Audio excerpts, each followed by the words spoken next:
Ayan mga tol, finally naikabit na natin yung sniper mags natin. Papakita ko sa inyo yung kinalabasan niya mga tol. Hindi na ako nagpamasin shop kasi ang mahal pa eh. Kaya nag DIY na lang ako. Pakita ko sa inyo mga tol. Pero hindi ko pa siya naipapatakbo kasi wala pa tayong plunge. Ayan. Pre-wheel yung mga tol. Ang gamit natin na axle is original ng GTR or RS natin. Tapos yung mags is pang sniper 150 na 4 holes. Hindi ko sure, parang pang sniper 135 yan. Ito, yan yung laro na yan sa pagkatorno. Tapos yung harap medyo sabit lang sa dito sa may brake pad nya. Pero okay na yan. Kasi medyo nasanay siya dun sa ano ba to? Sa space niya nakaraan.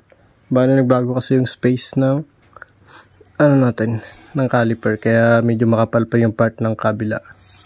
Kailangan siguro magamit pa para mag pre-wheel. So ayun na nga mga tol. May dumating tayong parcel ngayon. Yung Slim Mags na Mutakin yung brand.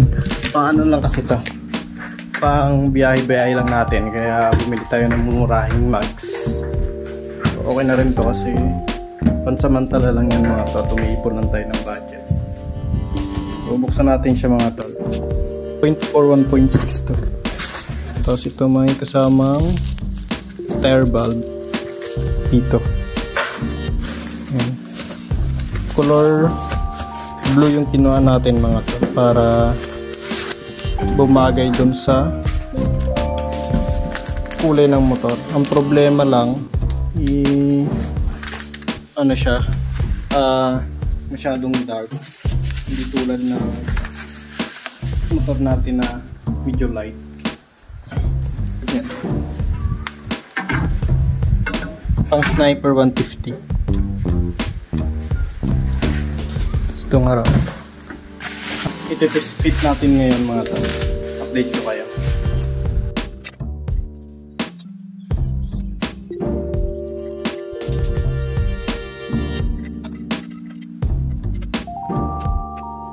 Medyo malayo yung kulay sa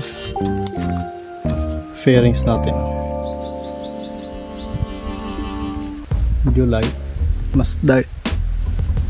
Gagawa tayo ng spacer na papasok dito sa bearing, tapos papasok to para hindi natin magpamasin shop ng itong pinagkakabitan ng bearing. Kasi ginawa tinabasan to para kumasya yung 6301 na bearing. Yan.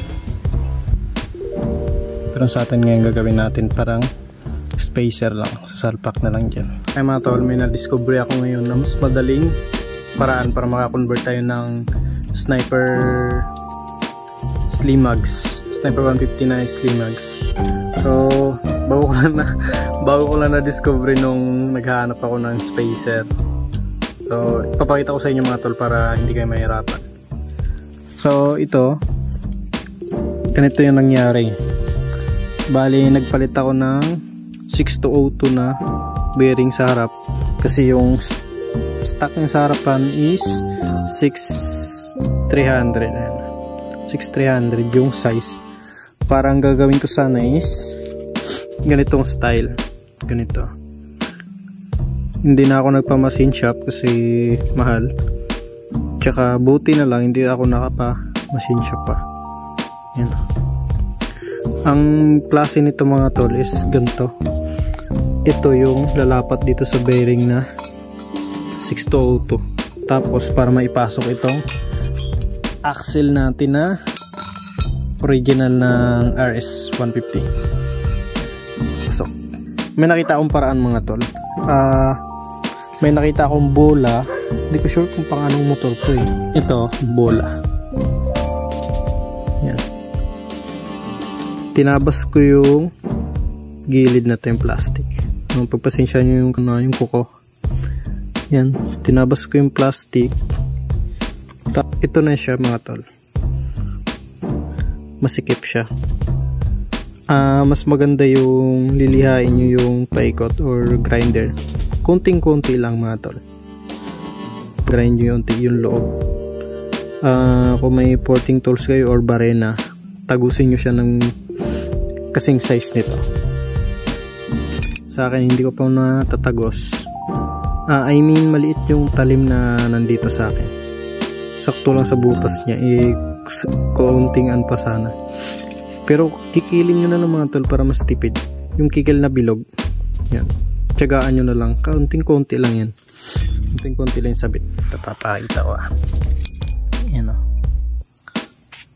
Yan o, kumakapit na nga konting na lang yan mga tol, konting linis na lang, papasok na yung axle natin. So ayan siya o. Hindi siya matatanggal kasi yung spacer natin sa loob ng mags, yan, yung dyan sa loob, papalitan natin ng ganitong spacer pang XRM to susukatin nyo tong original ng Sniper sa harap. Yan, susukatin nyo, bali ito puputulin ko na ito sukatin nyo ganyan bago nyo tabasin. Tapos ito, yan, tatama siya dito sa labi nito, hindi siya mahuhulog mga tol, hindi siya mahuhulog. Kabilaan yan, yan o, kaya mag-focus yan, kabilaan yan sila na iipit dito sa bearing na o sa spacer na ginawa natin, kaya hindi siya mahuhulog mga tol, kahit maluwag pa yan. Ito same lang sila, pero mas maganda yung sa bola kasi medyo malaki na kaagad yung butas ng sa gitna. Ito kasi binarin ako pa ulit, binarin ako yung gitna kaso kulang pa kaunti pa. Ito talaga yung stock na butas, konting diferensya lang naman. Ayan, konting-konti lang yan yan. Tapos sakto rin siya dito mga tol, nag-grind lang ako konti, nilinisan ko lang konti lang yung mga tol, saglit lang. Tapos ayan, pasok na siya dito, pasok na siya yan. Kung wala kayong bola, yung spacer nya nasa original sa loob, yun yung gamitin ng mga tol. Yan, pasok na pasok siya. So puputulin nyo na lang ng kasing kapal nito, kasing kapal ng bearing. Yan, putulin nyo na lang dito para mailapat natin dito, tapos makalagay tayo ng spacer sa loob tsaka sa labas. So all goods na yan mga tol. Panis. Update mga tol, mas maganda gamitin yung bola, mas malambot siya, linisin. Yan, pasok na yan.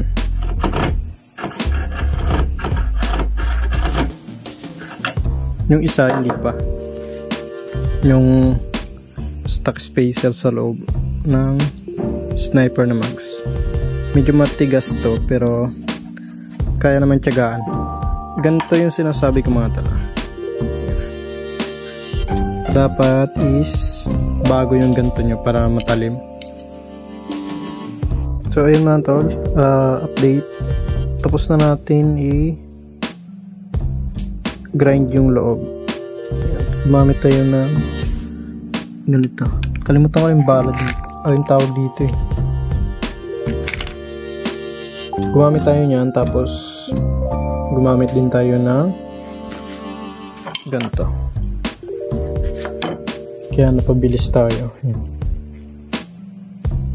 Mas maganda mga tol is maluwag siya ipasok, medyo maluwag yan, para just in case na masira yung bearing, pwede nyong kunin.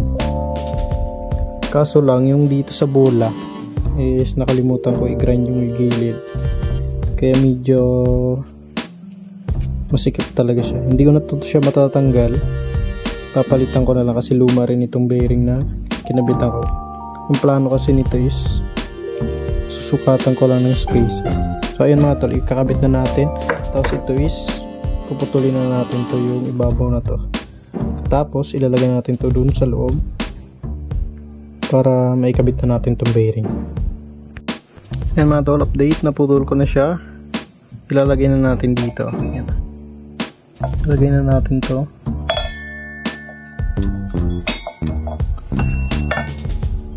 Medyo mataas. Pero parehas lang siya kanina eh. Naputulan ko na. Saktong sakto na yan siya. Yan o. Hirap kasi turo eh. Basta sakto na yan. Tapos ikakabit na natin to. Nakabit ko na yung bearing kabilaan. So ito yung sinasabi kong tatamaan nito. Yan, yung pinaka stopper nya. Yan yung spacer sa loob kasi medyo malaki yan. And basta kanina malaki yan eh. Tapos ito tatama lang siya dyan. Tapos sa part ng labas yan, pag ilagay natin yan, ganyan. Hindi lang maganda yung pagkakikil ko, pero okay lang yan kasi yung spacer naman is hindi pwede yung sigo. Dapat yan medyo maluwag.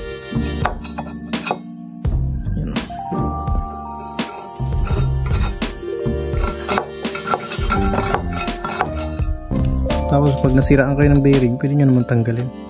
Ayan mga tol, finally naikabit na natin yung sniper mags natin. Papakita ko sa inyo yung kinalabasan niya mga tol. Hindi na ako nagpamasin kasi ang mahal pa eh. Kaya nag-DIY na lang ako. Pakita ko sa inyo mga tol.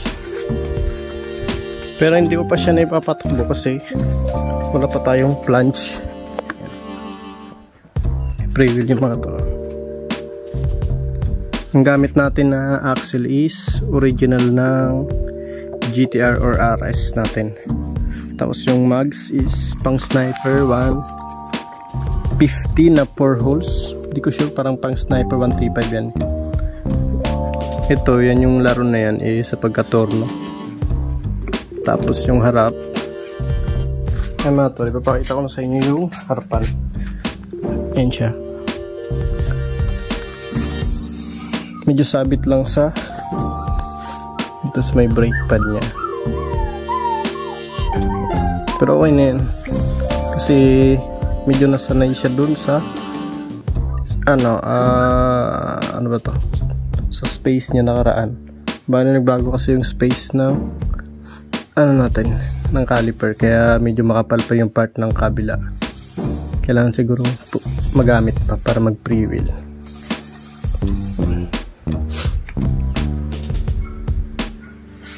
Stock axle din siya mga tol. So, tataka kayo, yung spike niya is iba, pero Maxxis brand siya. Ito ay tube type na hindi ko na nilagyan ng tube. Ginawa ko lang siya na parang tubeless type. Same lang din ang pagkapit ng tubeless, medyo may pahirapan lang sa paghangin. Yan, tapos ito si Carlo. Marami, hindi ko pa nalilinisan. Tapos mga tol, yung fender natin is custom lang natin. Tayo na mismo yung tumabas niya. Panis.